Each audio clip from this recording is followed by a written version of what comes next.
Olá, tudo bem, minha gente? Então, eu trouxe hoje para nós analisarmos, né? Nós vamos ver esse texto de Clarice, Restos do Carnaval. Bem, por que eu escolhi esse texto para conversarmos hoje, né? É, nós nós vamos analisar aqui alguns aspectos na composição de personagem de Clarice.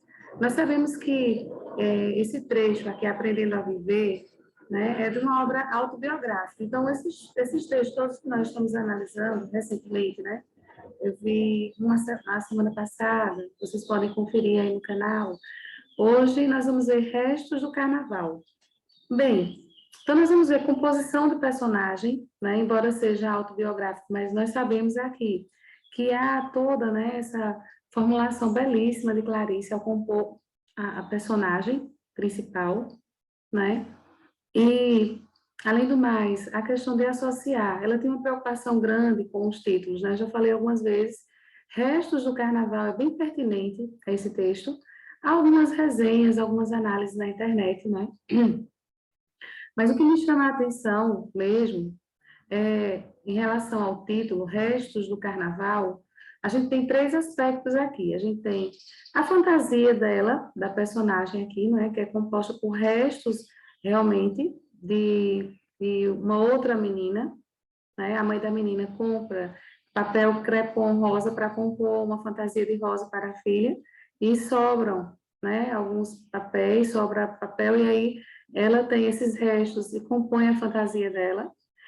É interessante, Restos do Carnaval, também essa reflexão que ela faz, porque ela começa dizendo assim, não deste último carnaval, mas não sei por que este me transportou para a minha infância e para as quartas-feiras de cinzas das ruas mortas, onde voaçavam despojos de serpentina e confete. Então, observe, Restos do Carnaval, ela também fala muito das quartas-feiras de cinzas, né? Ou seja, o final do Carnaval como um todo. Ela começa a fazer uma reflexão sobre as quartas-feiras, né? Mas ela pensa, ela foca em uma em específico, né?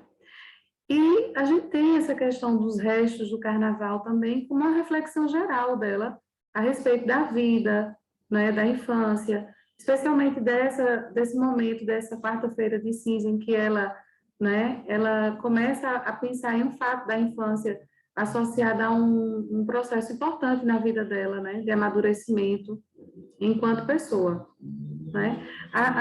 É muito interessante esses textos de Clarice, nesse trecho, né, que nós estamos considerando aprendendo a viver, porque ela começa a compor, então, personagens crianças, né? Ela traz aí criança com sua complexidade. Muitos autores, quando colocam assim, como protagonistas crianças, colocam questões, né, da infância, assim, muitas, vamos dizer assim, sem muita subjetividade, né? Sem colocar a criança em sua complexidade, como se fosse simplesmente um universo assim muito simples de se tratar, como se a criança não tivesse seus próprios dilemas. E Clarice traz essa personagem aqui sob outro viés, né, mais complexo. Essa menina, ela tinha uma necessidade de aparecer, ela tinha necessidade de ser notada, mas a gente sabe que o ambiente que ela vivia com a mãe doente, né, isso é baseado realmente na vida de Clarice, porque a mãe de Clarice ficou um tempo doente, né, já faleceu em decorrência da doença, e se vocês quiserem pesquisar mais, é realmente bem assim, bem triste o contexto, né. Clarice, nesse dia que vamos falar da personagem, né, que Clarice compôs, que é autobiográfico, mas vamos nos referir como a personagem do texto, o Resto do Carnaval. Essa menina, ela quer curtir o carnaval, mas ela não consegue, porque o remorso toma conta dela, né? A mãe estava doente, e ao mesmo tempo em que ela queria viver a época e esse contexto aí da infância, ela se sente presa, né? Por causa da situação da mãe, da família, o sofrimento familiar, então, que estava acontecendo naquele momento, né? Então, essas são algumas reflexões iniciais, mas eu vou parafrasear alguns trechos aqui para a gente pensar um pouquinho, certo? É, Ela começa falando, então, né, que foi transportado aqui para a infância, né, especificamente um carnaval, e ela faz a seguinte pergunta aqui, logo no início, né, ela diz assim, deixa eu voltar aqui um pouquinho, ao primeiro parágrafo ainda, ela diz assim, né, e quando a festa ia se aproximando, como explicar a agitação íntima que me tomava? Observe, ela sentia necessidade, ela gostava da ocasião, ela gostava da festa, né? Ela diz como se, enfim, o mundo se abrisse de botão, que era uma grande rosa escarlate.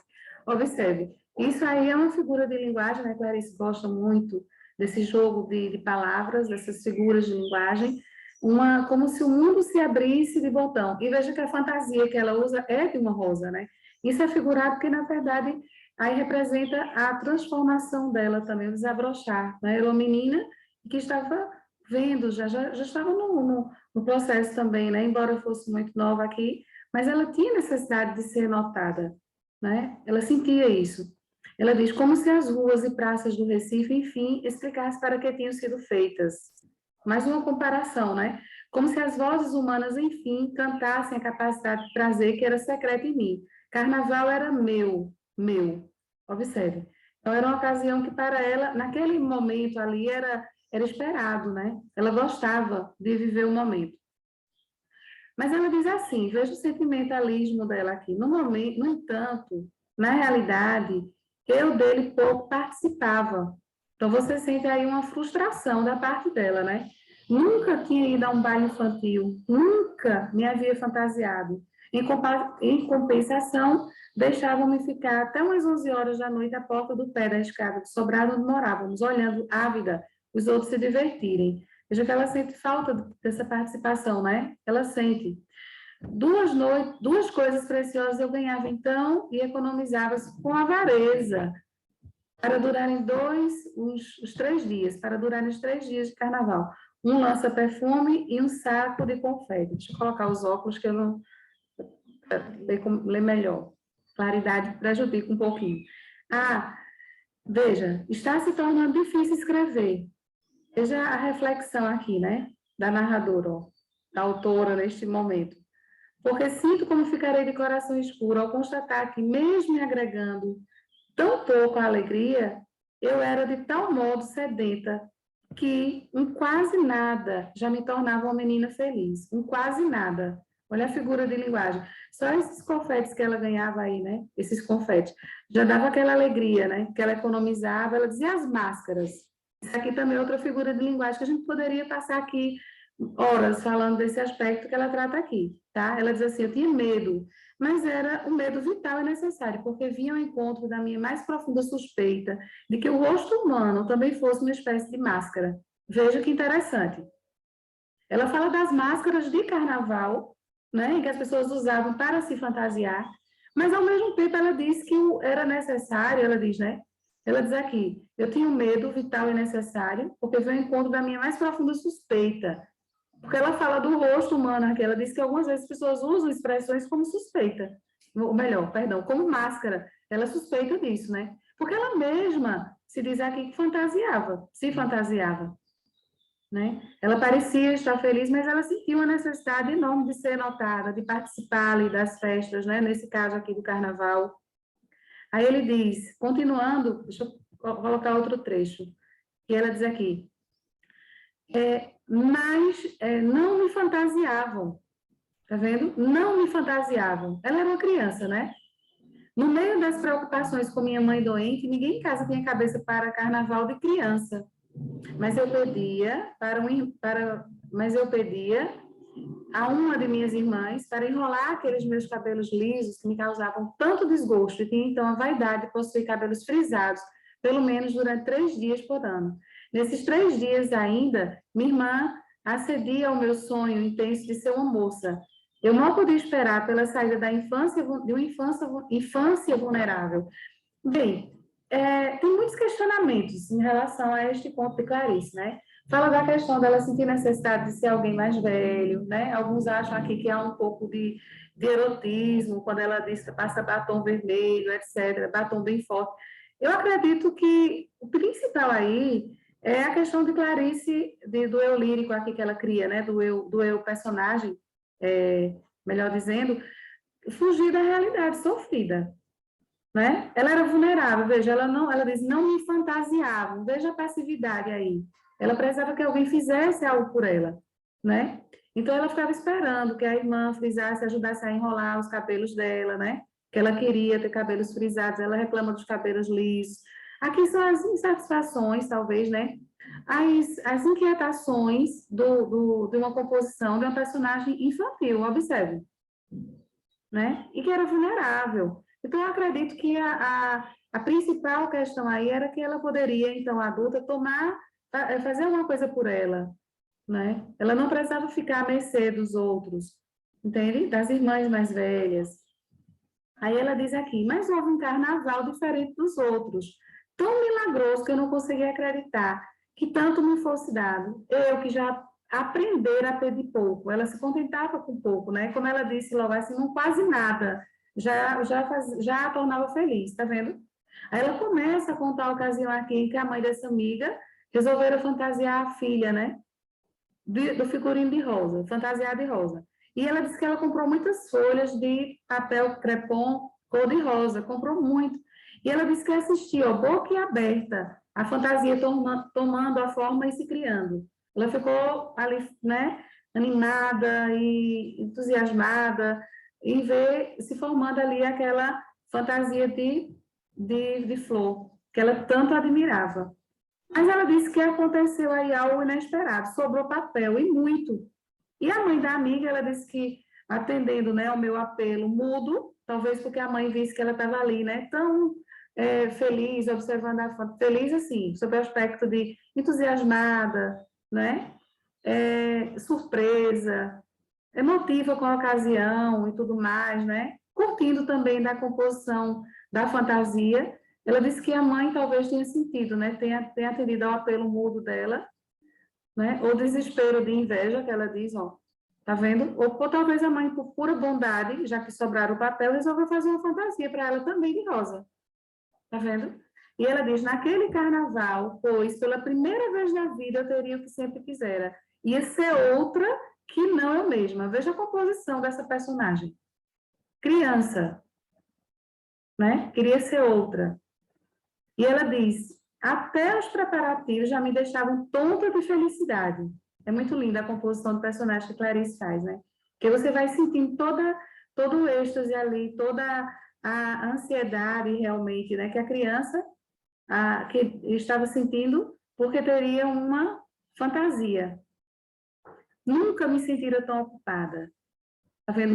Minuciosamente, minha amiga e eu calculávamos tudo. Embaixo da fantasia usaríamos combinação, pois se chovesse e a fantasia se derretesse, pelo menos estaríamos de algum modo vestidas. Calcularam a ida, né? A ideia de uma chuva que de repente nos deixasse, nos nossos pudores femininos de 8 anos de combinação na rua, morreríamos previamente de vergonha. Mas, Deus nos ajudaria, não choveria. Então, estava combinando tudo, né, em relação à exposição dessa fantasia.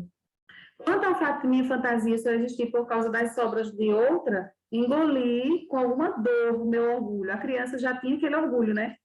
Que se fez, que sempre fora feroz, não era só um orgulho, ela tinha muito orgulho, tá vendo? E aceitei, humilde, o que o destino me dava de esmola.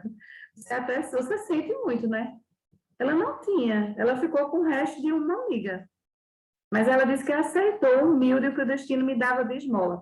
Eu não sei se ela aceitou muito bem, não, porque, assim, ela aceitou a fantasia, ela ficou feliz, mas acho que há um pouco de revolta nas palavras dela, né? Quando ela trata aquela fantasia como esmola, você sente aí que ela mostra aí um pouco de revolta, né? Aquela fantasia não foi comprada, aquele papel não foi comprado para ela exatamente, né? Ela pegou os restos de alguém. Aí ela diz, mas por que exatamente aquele carnaval único de fantasia teve que ser tão melancólico? Aí ela começa a dizer o porquê, ó. De manhã cedo, no domingo, eu já estava de cabelos enrolados, né? Já estou preparada. Mas, para que chegasse às 3 horas da tarde, por cuidado para não rasgar o papel, eu me vesti de rosa. Observe. Todo joguete em questão da rosa, né? Da rosa ser tão linda e tão assim, vai se mostrando a partir das pétalas que vão, né, desabrochando, que vão surgindo, né?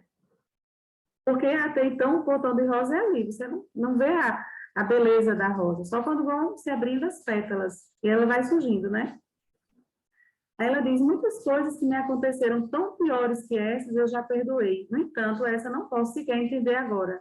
O jogo de dados de um destino irracional, ela diz, é impiedoso. Quando eu estava vestida de papel crepom, todo armado, ainda com os cabelos enrolados e ainda sem batom e ruge o blush, né? Minha mãe de súbito piorou muito de saúde. Um alvoroço repentino se criou em casa e mandaram-me comprar depressa um remédio na farmácia. Fui correndo, vestida de rosa, mas o rosto ainda nu. Não tinha máscara de moça que cobriria minha tão exposta vida infantil. Veja, observe o jogo aí com a máscara também, né?